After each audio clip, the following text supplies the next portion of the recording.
అందరికీ నమస్కారం. ఈ సంవత్సరం కాలం పూర్తయిన తర్వాత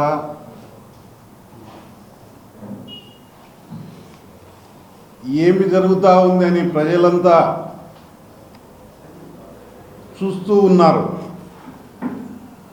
ఎందుకంటే ఎన్డీఏ కూటమి ప్రభుత్వంలో ఒక సంవత్సరంలో అంత బాగా జరుగుతుంది, సంతోషంగా రాష్ట్రం ఇప్పుడిప్పుడుగా కుదటపడుతూ ఉందని ముందుకు తీసుకుపోతూ ఉంటే ప్రతిపక్ష నాయకుని హోదా కూడా లేని జగన్మోహన్ రెడ్డి గారు ఒక సంవత్సర కాలంలోనే ఆయనకు అధికారం దూరమైతే అది తట్టుకోలేక ఏదో ఒక విధంగా ఈ రాష్ట్రంలో అరాచకాలు సృష్టించాలా, ప్రజల మధ్యన గొడవలు పెట్టాలి, ఈ విధంగా వ్యవహారం చేసుకుంటూ వెళ్తున్న జగన్మోహన్ రెడ్డి గారు అయితేమి, ఆ పార్టీ నాయకులు అయితేమి ఒక్కసారి ప్రజలంతా కూడా గమనించవలసిందిగా కోరుచున్నాం.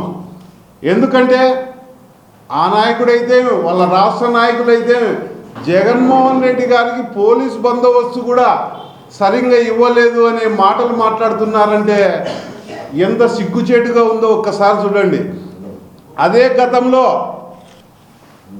మా నాయకుడు చంద్రబాబు నాయుడు గారు వచ్చినప్పుడు ఎంతవరకు మీరు ఏ కార్యక్రమాలకు పోలీస్ బందోబస్తు ఎంత ఇచ్చారో మేము ఇప్పుడు ఎంత ఇస్తున్నామో జగన్మోహన్ రెడ్డి గారికి అనేది ఒక్కసారి పరిశీలించండి. మా యువ నాయకుడు పాదయాత్ర చేస్తే కనీసం నిలబడుకోవడానికి స్టూల్ వేసుకొని మాట్లాడతామన్నా కూడా ప్రజలలో మాట్లాడనీయకుండా అప్పుడున్న మీ ప్రభుత్వంలో పోలీసు వారి చేత ఆ స్టూల్ కూడా తీయించారు. మేము అలా లేదు, నీకు గౌరవంగానే పోలీస్ బందోబస్తు ఇచ్చి కార్యక్రమాలకు నువ్వు ఎటువంటి కార్యక్రమాలకు వెళ్తున్నా కూడా దానిలో కూడా పంపించడం జరిగింది. అందులో భాగంగా అధికార పార్టీని మాట్లాడితేవి కానీ నీ పార్టీలో ఉన్న నీ కార్యకర్తల పరిస్థితి సింగయ్య చనిపోయినా కూడా దాన్ని కూడా మొండిగా వ్యవహరిస్తున్నారే.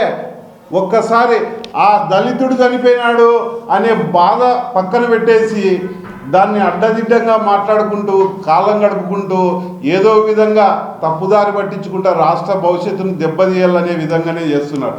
అదేవిధంగా మన రాష్ట్రానికి ఇతర రాష్ట్రాల నుంచి అయితేమి వ్యాపారవేత్తలంతా పెట్టుబడులకు వస్తూ ఉంటే ఇక్కడ సరైన పద్ధతిగా లేదని అనిపించడానికి వ్యాపారస్తులు ఇక్కడ పారిశ్రామికవేత్తలు రాకూడదనే ఉద్దేశంతో మీరు ఎన్ని చేస్తున్నారో, ఎన్ని చేసినా కూడా మా ముఖ్యమంత్రి వర్యులు చంద్రబాబు నాయుడు గారు, మా నారా లోకేష్ బాబు గారు, పవన్ కళ్యాణ్ గారు, అదేవిధంగా డబుల్ ఇంజిన్తో నరేంద్ర మోడీ గారి ఆధ్వర్యంలో సజావుగా ఈ రాష్ట్రాన్ని 5 ఏళ్లలో మంచి ప్రభుత్వంగా పేరు తెచ్చుకొని ప్రజలకు మంచి సుపరిపాలన ఇచ్చే విధంగా ముందుకు పోతాం. కానీ మీకు వచ్చిన నోటికి వచ్చినట్లు ఒక ప్రతిపక్ష నాయకునిగా నీకు అర్హత లేకపోయినా కూడా నువ్వు ఈరోజు గౌరవిస్తున్నా కూడా నువ్వు లేనిపోని మాటలు మాట్లాడి ఇంకా చరిత్రహీనునిగా కాకోకుండా ప్రజలకు నచ్చే విధంగా నడుచుకోవాల్సిందిగా మేము